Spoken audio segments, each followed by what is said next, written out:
Good afternoon, everyone. As Dr. Howard told you all, my name is Kelsey Burris.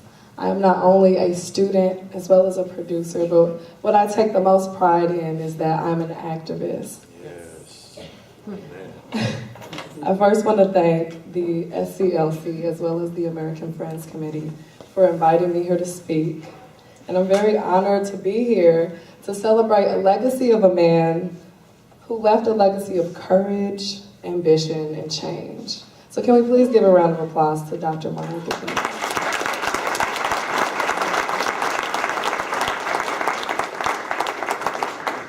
I'm sure we all know his legacy as well as his work, as well as his push for nonviolence and change across America. But not many people remember one of his last speeches that he gave in April 1969, the day before his assassination. Martin Luther King gave his "I've Been on the Mountaintop" speech. And one of the things that stuck with me that he said that evening, I quote, "Always anchor our external direct action with the power of economic withdrawal.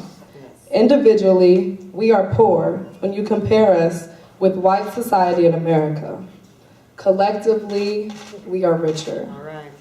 The American Negro collectively is richer than the nations of the world. We have an annual income of $30 billion a year. That's more than all of the exports of the United States. That's power right there, if we know how to pull it."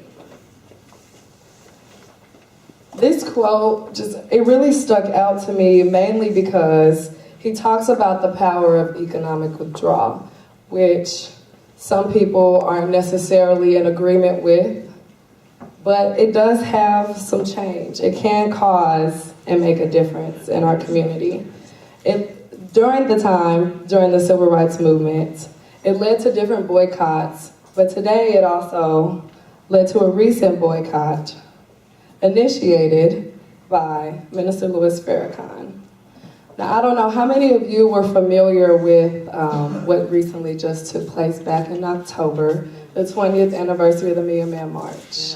Can I see a raise of hands? I just want to know who's on the same page with me here. Okay. So there, Minister Farrakhan initiated the holiday boycott, which was to last from November 27, 2015 to January 2nd, 2016.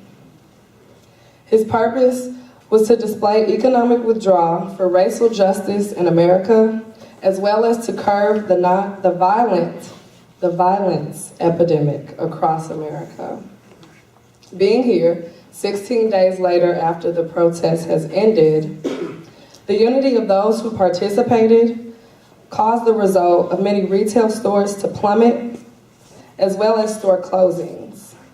Now, I don't know how many of you participated in that boycott, but I know I personally did. And even though I was one person, I still felt that I made a difference. Yes. The purpose of economic withdrawal, as far as Dr. King's concern was to bring attention to the matters of unfair treatment as well as racial injustice. And he also wanted to help influence those who are in higher power to make and establish justice and display fair treatment in the United States. I really want to focus on the end of the quote that I read to you earlier, when he says, "That's power right there, if we know how to pull it."